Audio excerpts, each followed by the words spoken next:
You're welcome back. It's about 30 minutes past the hour of 10. If you just joined us, you're watching Business Morning. We're coming to you live from Channels Television here in Lagos, Nigeria. If you've got questions, as we begin a conversation, questions, you can tweet at BizMorning. You can also tweet at Bolaji Akinwale. You can send your emails to businessmorning@channelstv.com as we take your questions, and we will hand them over to our guest, Sabila Razak, as he joins us live here in the studio to talk about the state of the budget. Thank you, Abiola, for coming on the program. Thank you very much for having me. It's good to have you here. We're still looking at when the budgets will be passed. A lot of issues have been raised in relation to that. Of course, you know very well that the Senate approved the benchmark price, the crude oil benchmark, at $52 per barrel. That is after several meetings, after several reviews, back and forth movement as to whether we're going to leave that figure $65 or $60. But right now, we've finally arrived at $52. What would you say about this development? Thank you very much, Balaji. I think one important thing here is the fact that the legislative arm as well as the executive arm are committed to passing the budget as early as possible. We're already in the second month of the year, and if care is not taken, may actually not pass this budget until sometimes in the end of March. And I think it's very important that the budget is passed as early as possible so that implementation can start. You would actually that one of the major you've always had in Nigeria with respect to budget and implementation has to do with the timing of the passage of the budget itself. So I think it's very important to recognize the progress that has been made. And I do think that the major contention as to the passage of the budget are actually around the assumptions. So interestingly now, two of the major assumptions have actually been resolved. One is the benchmark for the crude oil price, which has been set at $52 per barrel, which I think is conservative, especially when you put that in the perspective of the current oil price, which currently hovers around $61 for the Bonner Light, which is the Nigerian crude oil measurement. Interestingly, the exchange rate has also been set at $190 to the dollar, which I think it's also very conservative. And I think this conservative assumption actually presents some upside in terms of the revenue generation of the government in Naira terms. But that may also compensate for the downside that we may see in terms of production levels, which in my view, I don't think would actually achieve the 2.278 million barrels per day crude oil expectation. Initially, the House of Representative Committee on Legislative Budget and Research made it clear that the National Assembly will not pass, will not approve. There was actually a $65 benchmark that was set for the appropriation bill. It said that that was unrealistic in view of the current unfavorable global crude oil prices. And it was saying that it would settle, that is the House right now, not the Senate, it would settle for a benchmark price of $50 per barrel or slightly above that. I think it's finally achieved that. But if it had gone for $50 per barrel, do you think that would have been a good price as well?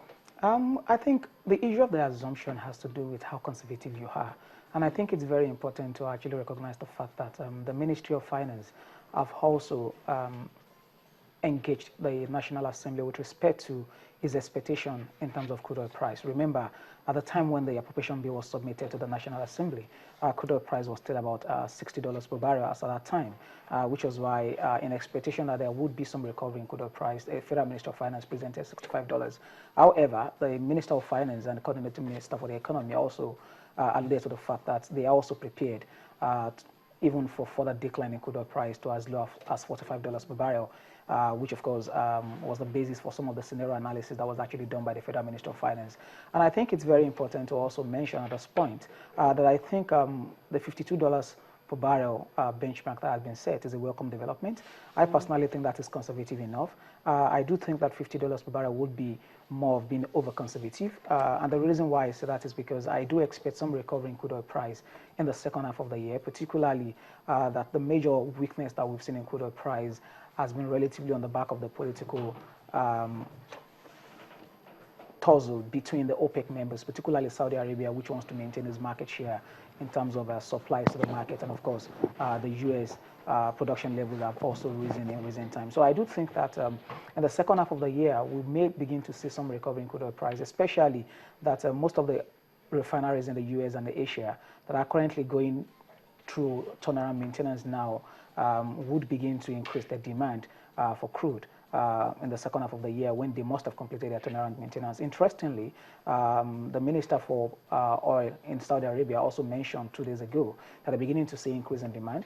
And of course, on the back of that, we may begin to see some increase in crude, some recovery in crude oil price, even above the $60 per barrel, which has been the average over the last 2 weeks. Interestingly, again, the OPEC president, who also doubles as the Minister for Petroleum Resources in Nigeria, Madam Alison Madueke, has also indicated that if crude oil price weakens further again, OPEC may actually have to change its stance, and they may actually call for an extraordinary meeting over the next 5 weeks. So I do think all this sentiment around the crude oil price also sends signal that we may see a recovery again in the second half of the year, even beyond the improvement in terms of the demand that we're beginning to see both from the US and also from the Asian countries and even Europe. Okay, even if the oil prices actually recover maybe up to $60 per barrel, there is still the question of the fact that we may be exporting raw crude, but we're still importing. And that is where there have been a lot of challenges as to how much we're spending to buy imported petroleum products.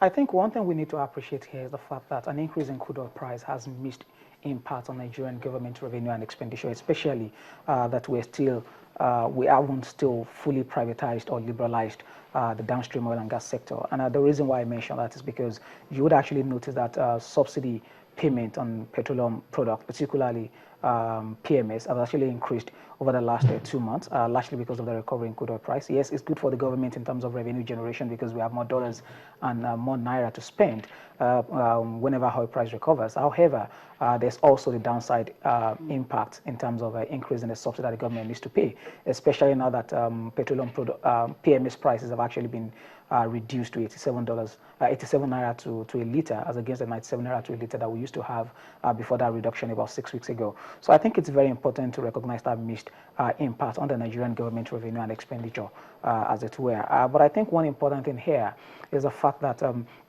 an increase in crude oil price, say for instance, it's already hovering around $60 per barrel as of this morning. An increase, say for instance, to about $70 per barrel will mean that the government may actually increase subsidy.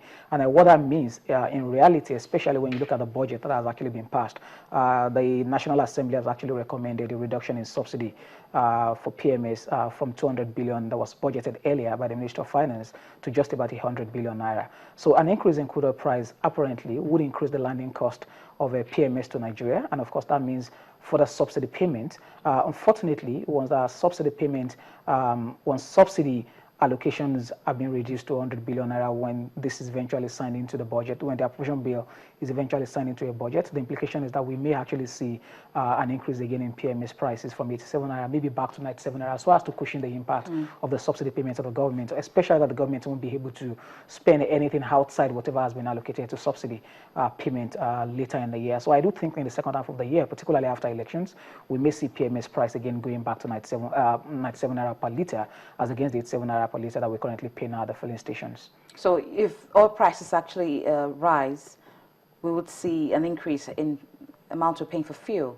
That's my expectation, because I do expect that in the second half of the year, we may begin to see crude oil price over about $67 per barrel on the average, and that would increase the landing cost of petroleum products. And of course, it means increased subsidy payment for the government. However, once the subsidy payment, when the subsidy allocation has been reduced to 100 billion naira, the government will have no option than to increase the price. And of course, on the argument that the government actually reduced the price just because of the reduction in crude oil price, and now that crude oil price has increased, the government may have a justification to actually increase PMS prices, which I think is what the government may have to do. It will be very painful, but I think it's part of the sacrifices that the people of Nigeria would have to make, especially in this challenging time for the government in terms of revenue generation, and of course, what I call the challenge of facing the reality of a weakening government revenues in the face of a very, very high recurrent expenditure, which of course the government needs to deal with.